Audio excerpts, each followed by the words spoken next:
ঐক্যবিহীন সংস্কার ও সংস্কারবিহীন নির্বাচন অর্থবহ হবে না। সে কারণে সংস্কার প্রক্রিয়ায় জাতীয় ঐক্যমত্য প্রতিষ্ঠায় সব নাগরিককে অংশগ্রহণের আহ্বান জানিয়েছেন প্রধান উপদেষ্টা ডক্টর মোহাম্মদ ইউনূস। তিনি বলেন, ন্যায়ভিত্তিক সমাজ প্রতিষ্ঠা ছাড়া জুলাই অভ্যুত্থান কোনোভাবেই ফলপ্রসূ হবে না। ঐক্য, সংস্কার, নির্বাচন এই তিন প্রতিপাদ্য নিয়ে রাজধানীতে ফোরাম ফর বাংলাদেশ স্টাডিজ আয়োজিত সংলাপে এসব কথা বলেন প্রধান উপদেষ্টা। এ সময় ভোটার হওয়ার বয়স ১৭ বছর নির্ধারণ করা উচিত বলে মত দেন তিনি। ঐক্য, সংস্কার ও নির্বাচন, সংস্কার বিষয়ে আমাদের মধ্যে ঐকমত্য প্রয়োজন, এর কোনো বিকল্প নাই। এই তিন লক্ষ্যের কোনোটিকে ছাড়া কোনোটি সফল হতে পারবে না। ঐক্যবিহীন সংস্কার কিংবা সংস্কারবিহীন নির্বাচন বাংলাদেশকে এগিয়ে নিতে পারবে না। আমরা যেন কোনো অবস্থাতেই ৭১কে ভুলে না যাই বলে সতর্ক করেছেন বিএনপি মহাসচিব মির্জা ফখরুল ইসলাম আলমগীর।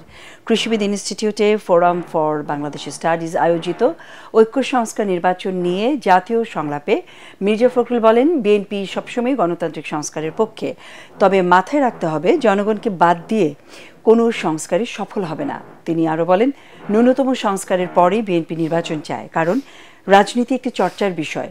ভুল ত্রুটির মধ্য দিয়েই বাংলাদেশ এগিয়ে যাবে, এর কোনো শর্টকাট নেই। মির্জা ফখরুল বলেন, দ্বিকক্ষ বিশিষ্ট সংসদ এবং প্রধানমন্ত্রী ও রাষ্ট্রপতির ক্ষমতার ভারসাম্যের কথা বিএনপি আগেই প্রস্তাব করেছে। সংস্কারের ৩১ দফা আগেই দলটি ঘোষণা করেছে। কথা বলতে চাই, খুব জরুরি কথা আমার কাছে মনে হয়েছে যে আমরা যেন ৭১কে ভুলে না যাই।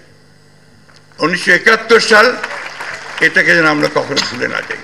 আমাদের দলের পক্ষ থেকে আমরা সব সময়ই গণতন্ত্রের সংস্কারের পক্ষে, অর্থাৎ গণতন্ত্রে পৌঁছানোর জন্য প্রয়োজনীয় সংস্কার তার আমরা পক্ষে, তার জন্য আমরা কাজ করেছি, করব ভবিষ্যতে।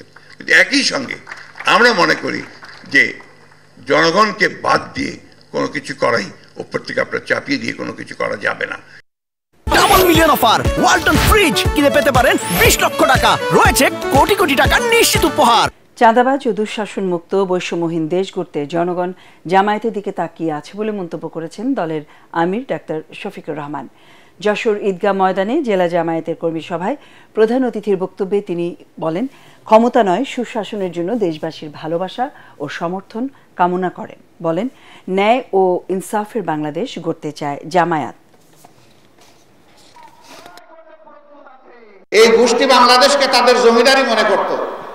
তাদের আনুগত্য যারা করবে না, তাদের জন্য এই দেশে বাঁচার কোনো অধিকার ছিল না। তাদের হাবভাবটা এরকম ছিল বন্ধুগণ।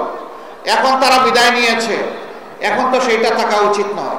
কিন্তু শিক্ষা ব্যবস্থার যে বিধ্বস্ত অবস্থা, শিক্ষার যে মান হওয়া উচিত, বিশেষ করে নৈতিক মান থাকা উচিত, আমাদের শিক্ষা ব্যবস্থা এটা একেবারেই চলে গেছে না। আমরা ইনশাআল্লাহ এই দেশটাকে শিক্ষা দিয়েই প্রথমে গড়া শুরু করবো, আল্লাহ যদি আমাদেরকে তৌফিক দেন।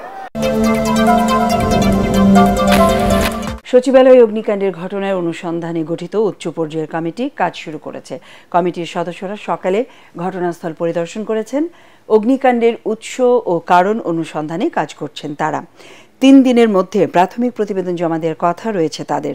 পরবর্তী ১০ কর্মদিবসের মধ্যে চূড়ান্ত প্রতিবেদন জমা দেবে এই কমিটি। গঠিত কমিটির সদস্য ফায়ার সার্ভিসের মহাপরিচালক ব্রিগেডিয়ার জেনারেল মোহাম্মদ জাহিদ কামাল সাংবাদিকদের প্রশ্নের জবাবে জানান, দুর্ঘটনা নাকি নাশকতা তা এখনও বলা যাচ্ছে না, মাত্র তদন্ত শুরু হয়েছে, তাই এখনই মন্তব্য করা ঠিক হবে না। এর আগে সিআইডির ক্রাইম সিন ইউনিট এবং ফায়ার সার্ভিসের টিম ঘটনাস্থলে কাজ শুরু করেছে।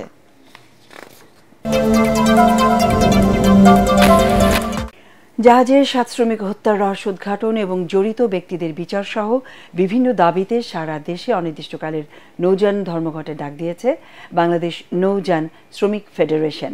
ফেডারেশনের বরিশালের নেতা একিন আলী মাস্টার জানান, চাঁদপুরে আল বাখেরা জাহাজে শ্রমিক হত্যার প্রকৃত কারণ উদ্ঘাটন, হত্যাকারীদের গ্রেপ্তার, নৌপথে সন্ত্রাস, চাঁদাবাজি, ডাকাতি বন্ধে কার্যকর ব্যবস্থা নেওয়ার দাবিতে তারা এই ধর্মঘট পালন করছেন। মালবাহী, তেল, গ্যাস ও বালু সহ সকল প্রকার পণ্যবাহী নৌযানের শ্রমিকরা এই কর্মবিরতি শুরু করেছেন, তবে যাত্রীবাহী নৌযান এই কর্মবিরতির বাইরে রয়েছে।